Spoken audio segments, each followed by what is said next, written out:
xe ai cha gì phải ca chỉ đi xuống sông nó Susana Bage chỉ đi Giêsu ai cha gì phải ca chỉ đi xuống sông nó Nakana Bage chừng lệ tông thong này chừng lệ mưa sa này chừng lệ tông thong này chừng lệ mưa sa này chừng lệ tông thong này chừng lệ mưa sa này chừng lệ tông thong này chừng lệ mưa sa này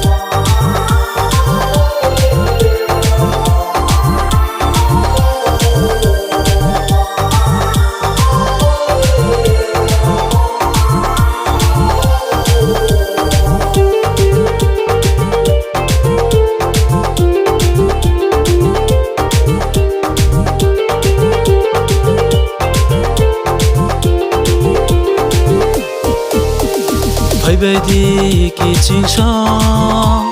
phải về đi mà để sông tin ini shal cơ tharo subrai đó làm sọt lại này phải về đi kỳ chính sông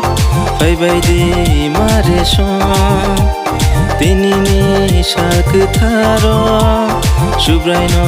làm sọt lại này khapang khắc cơ sang bay chừng lệ lọp lại này khapang khắc cơ thai bay chừng lệ khổ lung này khapang khắc cơ sang bay chừng lệ lọp lại này khapang khắc cơ thai bay chừng lệ khổ lung này chừng lệ tông thong này chừng lệ mưa sa này chừng lệ tông thong này chừng lệ mưa sa này chừng lệ tông thong này chừng lệ mưa sa này chừng lệ tông thong này chừng lệ mưa sa này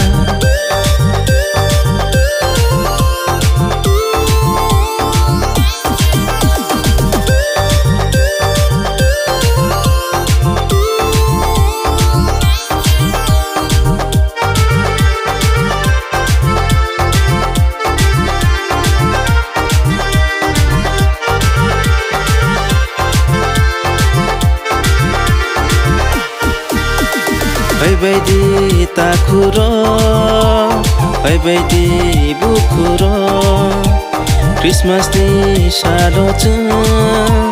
Giêsu nó làm sao đây na phải về đi ta khuro phải về đi bu khuro Christmas đi xa lo chân Giêsu nó làm sao lại này Rang sao được phải này à chỉ ni Giêsu lệ sát trái mất tôm này à chỉ ni Giêsu lệ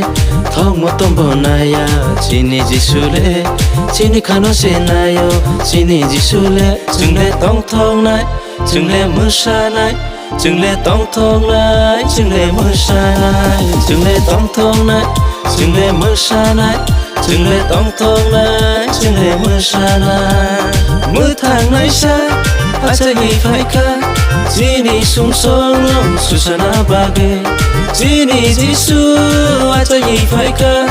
chỉ đi xuống sông nó Nakana Bage chừng lệ tông thong này chừng lệ mưa sa này chừng lệ tông thong này chừng lệ mưa sa này chừng lệ tông thong này chừng lệ mưa sa này chừng lệ tông thong này chừng lệ mưa sa này